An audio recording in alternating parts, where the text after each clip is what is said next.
BSTC PTT के समस्त साथियों को नमस्कार। साथियों, आपकी जो बड़ी प्रॉब्लम है, फिलहाल मैं बीएसटीसी वालों की बात करूंगा कि बार बार आपके द्वारा एक ही सवाल पूछा जाता है कि पेमेंट में प्रॉब्लम आ रही है। पेमेंट में जिन साथियों को प्रॉब्लम आ रही है वो रात को 10 बजे के बाद पेमेंट करें, और ज़्यादा बेटर होगा कि 12 बजे के बाद करेंगे तो आपको ये प्रॉब्लम नहीं आएगी।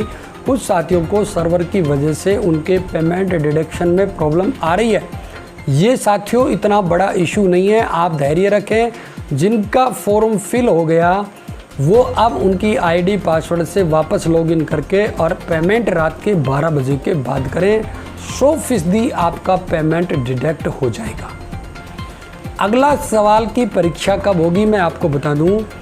आपकी बीएसटीसी वालों की परीक्षा अगस्त के अंतिम सप्ताह को टारगेट मान करके चलें, बिल्कुल, क्योंकि पढ़ने वाले परीक्षार्थियों के लिए परीक्षा कब होगी ये कोई सवाल नहीं होता है। आप तो सरकार के द्वारा विज्ञप्ति जारी कर दी, आज से अपनी तैयारी में लग जाएं।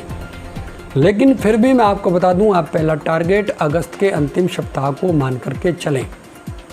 पीटीटी के साथियों के द्वारा भी ज़्यादातर यही सवाल किया जाता है। 16 अगस्त डूंगर कॉलेज द्वारा डेट दे रखी है, आप इसी 16 अगस्त को टारगेट मान करके अपनी परीक्षा की तैयारी करें।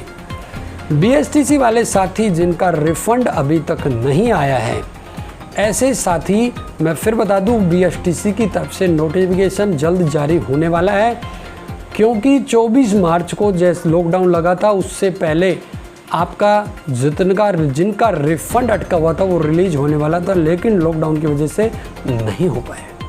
तो ऐसे परीक्षार्थी नोटिफिकेशन का इंतज़ार करें या फिर हेल्पलाइन नंबर पर एक बार ज़रूर संपर्क कर लें।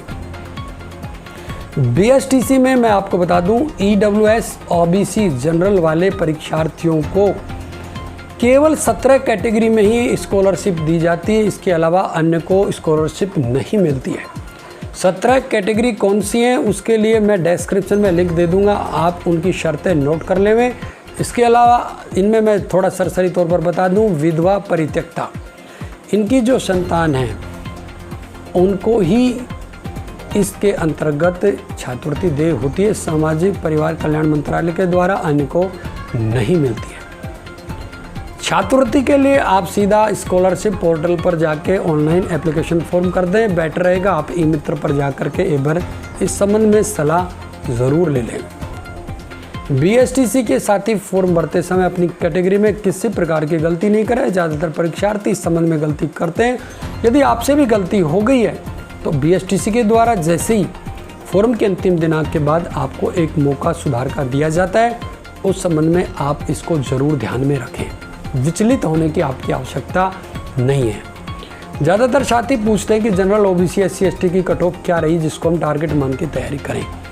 मैं आपको बता दूं, जनरल ओबीसी वाले 400 प्लस का टारगेट मान करके ही तैयारी करें। एससी एसटी वाले 380 प्लस का टारगेट मान के तैयारी करें, अन्यथा आपको कॉलेज आवंटन का कोई चांस नहीं है। जनरल ओबीसी वाले परीक्षार्थी 420 प्लस होने पर ही मन इच्छित कॉलेज पा सकते हैं, इससे कम में चांसेज बहुत ही कम होते हैं। इसी को टारगेट मान करके आप तैयारी करें। इस संबंध में समय समय पर हम आपका मार्गदर्शन करते रहेंगे। फिर भी आपके जो सवाल हैं आप कमेंट करके हमें बताते रहिए। आपकी समस्या के समाधान का हम पूर्ण प्रयास करेंगे। आज की वीडियो में साथियों बस इतना ही। नमस्कार।